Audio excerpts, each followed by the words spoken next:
Hello there, General Kenobi. So, Twilight of the Republic is out. Set 3 of Star Wars Unlimited. All new cards, new leaders to play around with. This isn't even all of them.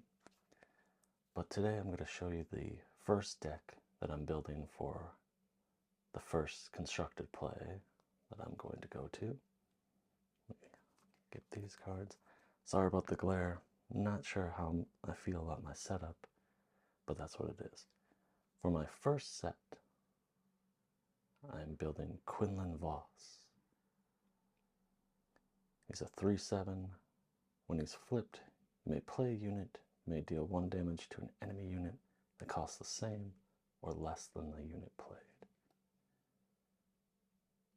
And when he's not in action, when you play a unit, you may exhaust this leader. If you do, deal 1 damage to an enemy that costs the same as the played unit. So, a little bit limited of when you can actually use his ability, but nevertheless, not too bad. The base, I'm going to have Quinlan Voss defend the nest. I love these beautiful hyperspace cards. And in this set, I'm building cards only using Twilight of the Republic cards, aside from one card that's technically not from this set, but it's in the booster packs, so I'm putting it in. So we're just jumping right into it, aren't we?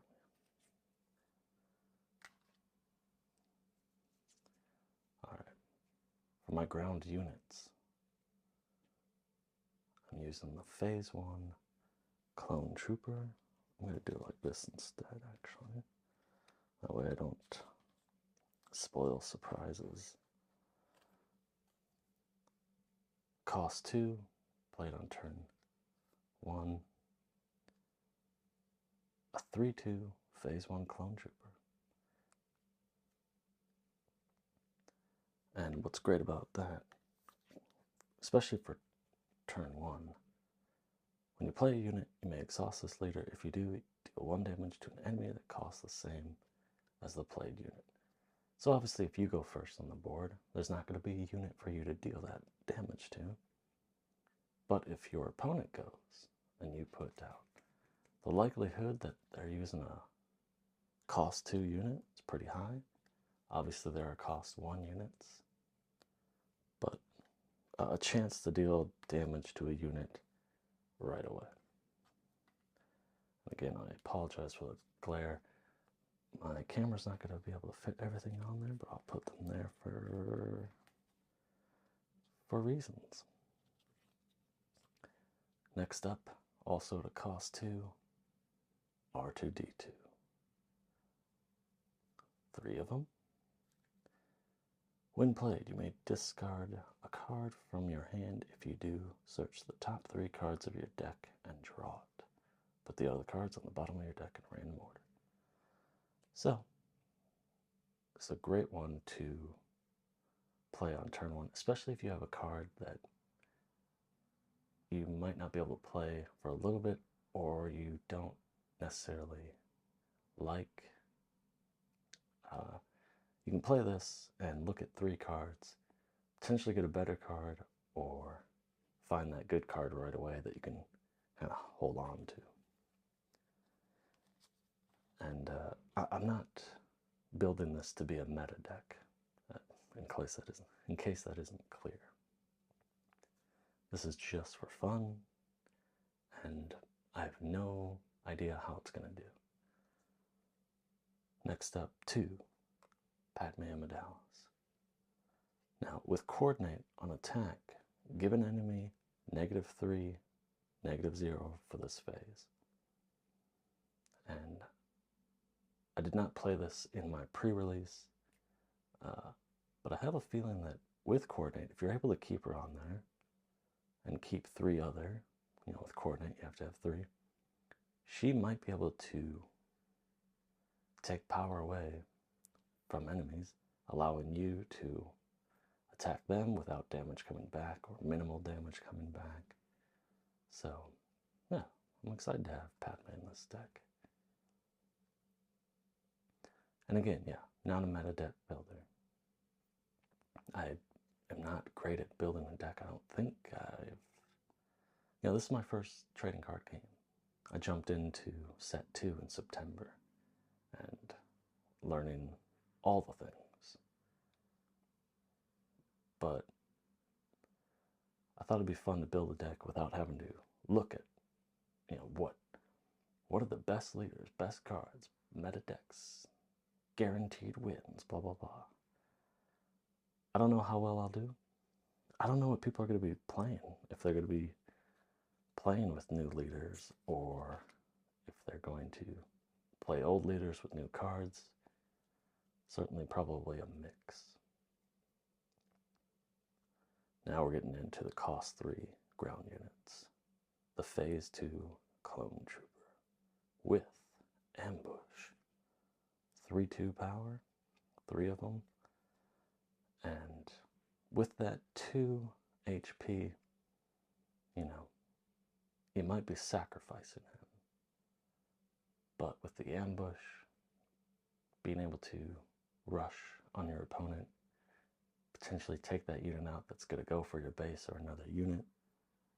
Yeah, not too bad. And obviously with Twilight of the Republic, the Clone Wars era, having the phase 1 and phase 2 together just feels good. Yeah, I had a lot of fun at my pre-release. Quinlan Voss actually was not too much. I wasn't really looking forward to him. Obviously, he's a little more of a obscure character, not quite, but more of a fan favorite from the Clone Wars. I was kind of looking forward to Obi-Wan, definitely Maul. Anakin seems interesting but tricky. But since I'm here talking about that, in my pre-release,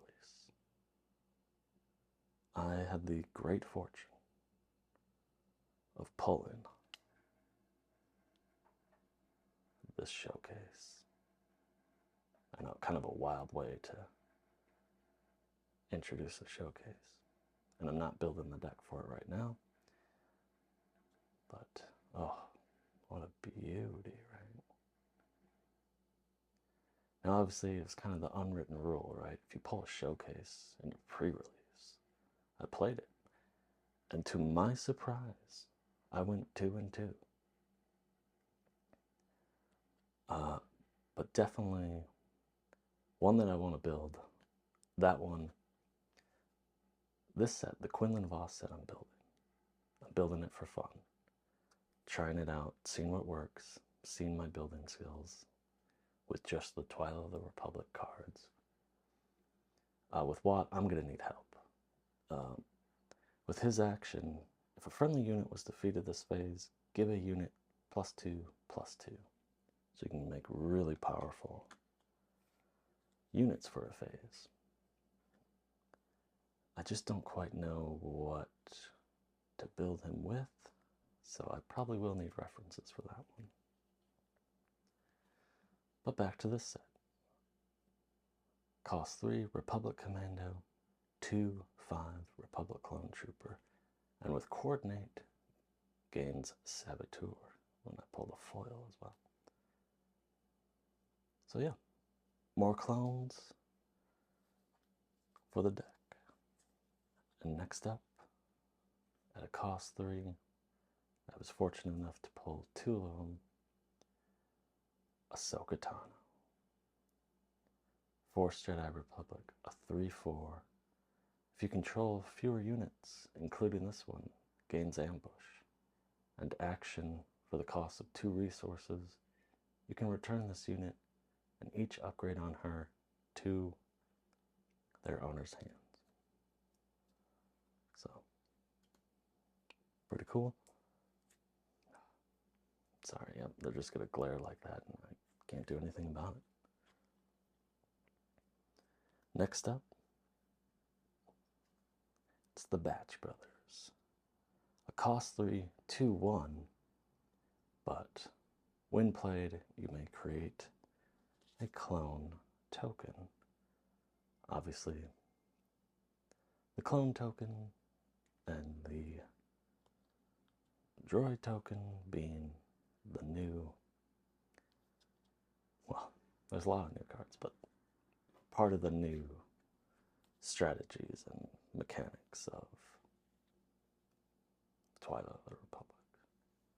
Again, I don't know why, because they're not going to show up well on this, but we'll put them in a row just because. Well, that's it for cost 3. Now we're moving on to cost 4. Heavy. 2 heavies. A 4/4 with coordinate gets raid 2. When defeated, deal 1 damage to each enemy ground unit. Just a nice beefy card that on defeat can potentially do damage to your opponent. And next up, the Hidden Sharpshooter. I love the artwork on that. Really cool. Cool angle.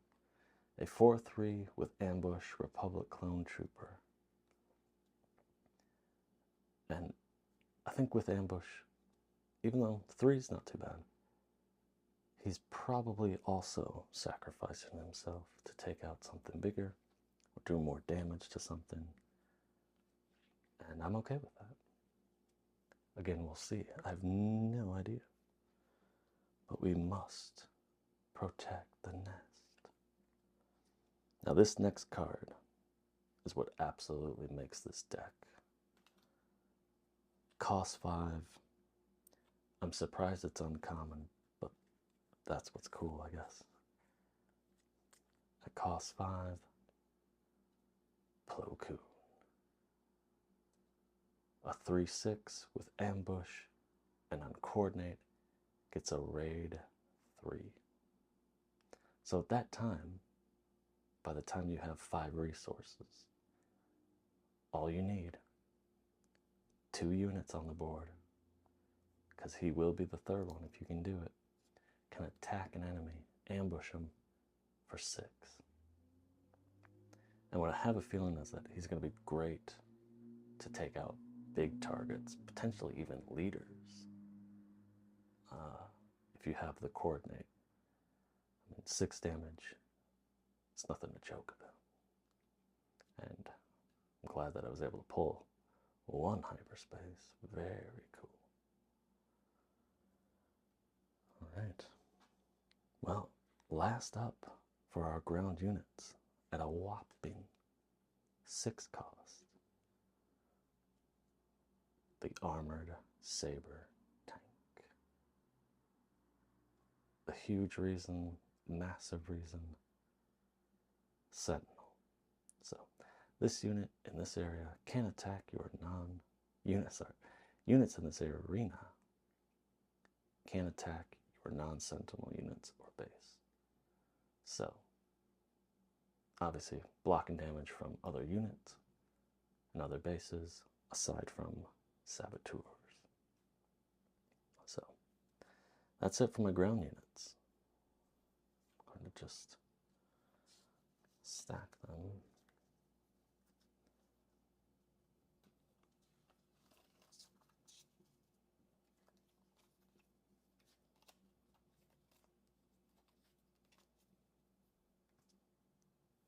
And I did have these sleeved, but I knew that the glare would be even worse.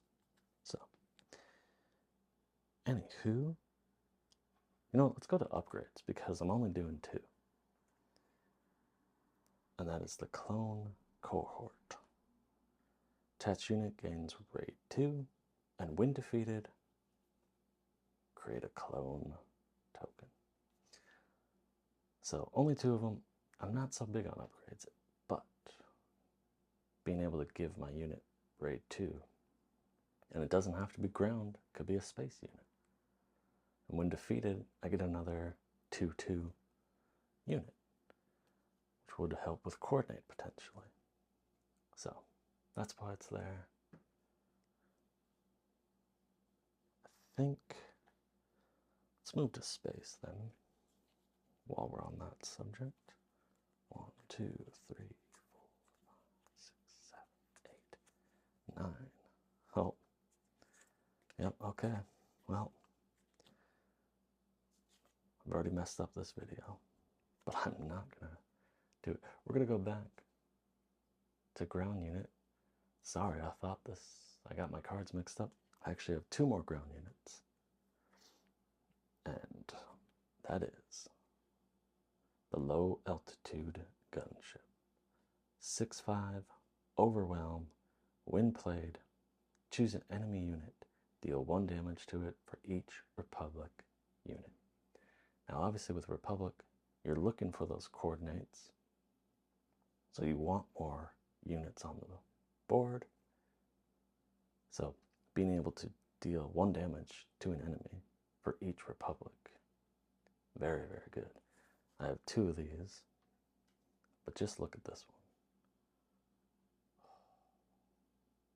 What a beautiful hyperspace. That blue just absolutely pops. So yeah, and with Overwhelm, yeah, really awesome card. So upgrades. Now we can move to space units for Star Wars Unlimited. So I can show you. I did buy the new Darksaber one for sleeves, and I like them a lot. Alright. Well, first up, the Wolfpack Escort. 2/1, when played, you may return a friendly unit, non-leader, non-vehicle unit, to its owner's hand. But for a cost 1, get something up in space. I like that. And if I need to, especially if an ambush card survives but takes damage back, potentially being able to bring it back, and then obviously playing it again with the ambush. Very cool to me, if I'm able to do it. And next up, I'm surprised I only have 2 of these. I don't know why I'm surprised. It's uncommon. Anakin's Interceptor. 2/3, but while your base has 15 or more damage on it, this unit gets +2. But honestly, 2/3 is already pretty good. Decent, right? Getting in space. So, not too bad. And you're going to take damage on your base, so potentially being able to hit for a little bit more. And next up, at a cost 5, the Senatorial Corvette. Another beautiful hyperspace. 2 of them. And it's a Saboteur. And interesting, when defeated, each opponent discards a card from their hand. So obviously you don't want to have a good card in your hand if you only have 1 and you have to discard that. Not good. If you have 2 and you don't necessarily like that other one, not too bad. But also making your opponent having to discard can be good as well. And next up, at a cost 7, the highest cost card in this deck, Tranquility. A 7/6, when played, you may return a Republic unit from the discard pile to your hand. Now, that especially, let's see if I can find it. I mean, these are all Republic, mostly, I believe. I'm pretty sure. As we are building only from Twilight, yeah. So literally any of my ground units. But the big one, you know, if you sacrifice Poe or Poe goes out, being able to get Plo Koon back into your hand, that's amazing. And then Tranquility's going to hit hard with 7. And on attack, each of the next 3 Republic cards you play this phase cost 1 less. And sure, I have, some of these 6, but most of my cards are pretty cheap enough. So this becomes a 2 cost. That's a 3 cost, a 5 cost. And I can do that 3 times. So the big thing of getting Coordinate, I can get units a little bit cheaper back on the board. Pretty cool. Pretty cool. Will these show up if I put them there? Let's put them over here. I don't have the best camera, best setup, but I don't have the best deck building. I don't have the best channel on YouTube. I don't have the best. That goes nowhere. I have nothing to add to that. All I can say is that I'm having fun.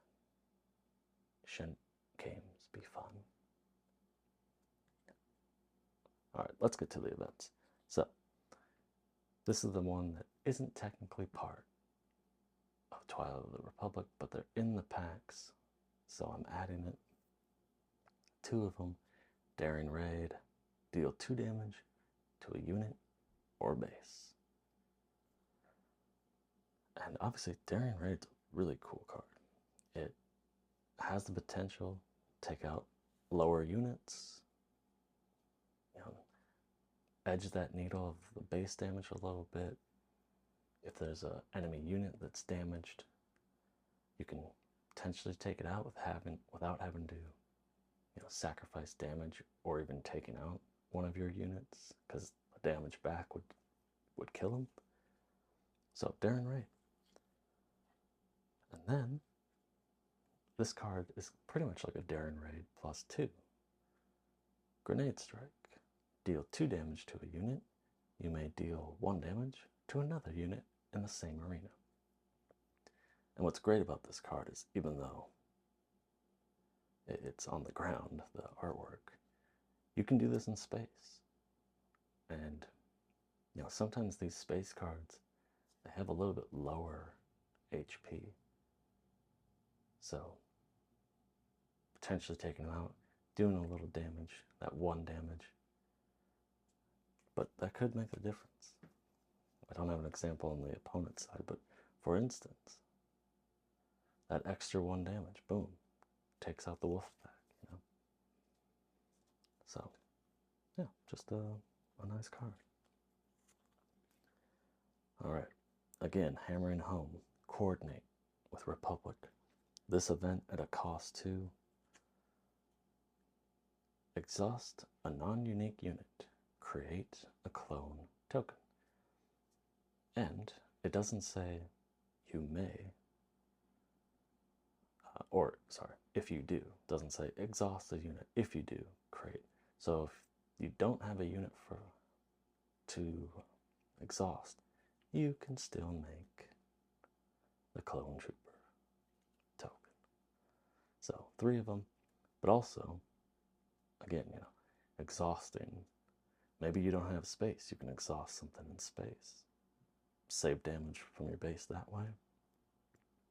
Or there's a big ground unit that you can't take out right now. And exhaust them. So, nice card for that. Alright. Now the second one, I've showed you many cards. In fact, 46 before this. Even though I only have 3 Jedi, again, I'm not the best deck builder, but I'm trying it out. Sword and Shield Maneuver.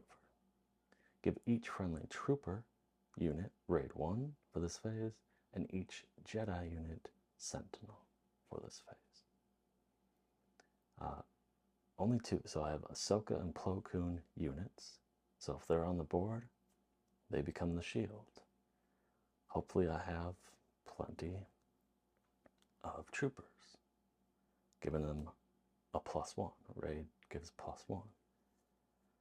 And Quinlan Voss is also a Jedi. So if he's out there, you know, make him the Sentinel, and he is a 3/7.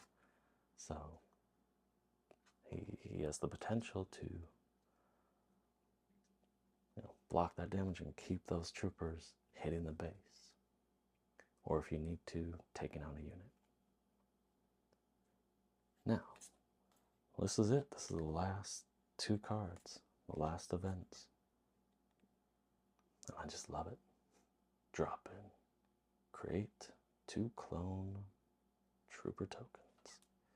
Drop in. Boom.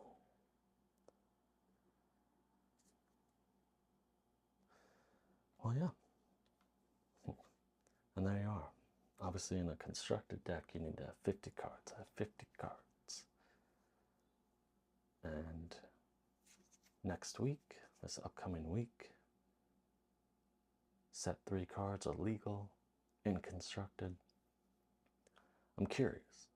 I'm hoping that people are trying out these new decks so that we can have fun just seeing how these cards work against each other. I mean, like, if I'm going up against Sabine with this deck, I don't feel too good. But we shall see. Even, yeah, just to play around. And what I'm looking forward to most is seeing, okay, these are the cards I made. What about them works? What doesn't? I mean, I already am not too sure about this. The Jedi, I don't know that I'll have Jedi at the time, right? Again, only having Ahsoka and Plo Koon as my regular, and Quinlan Voss as my 3rd Jedi. But plenty of troopers so that maybe if I have enough units on the board, that raid 1 might come in handy. And also, okay, an upgrade that doesn't give, it's +0/+0, but technically it's kind of raid 2. But raid 2 is only on attack. So it would suck if I put it on something, but I don't get that raid 2. But I suppose the consolation prize is defeated, create a clone token.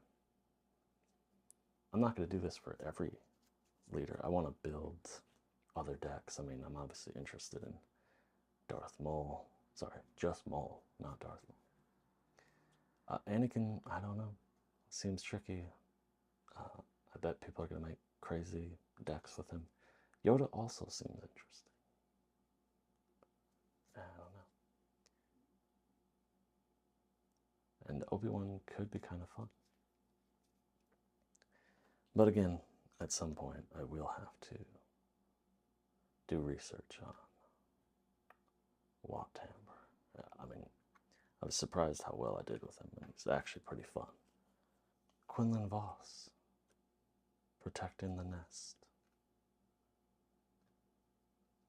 Let me know in the comments below, what's the first deck you're building, if you're building with the new leaders? Or are you interested in using these new cards, adding in to an existing deck?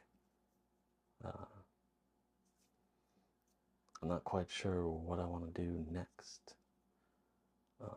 There's also Jango Fett that actually kind of seems interesting. But yeah, just a lot of fun. Different new mechanics, new leaders. This is where the fun begins.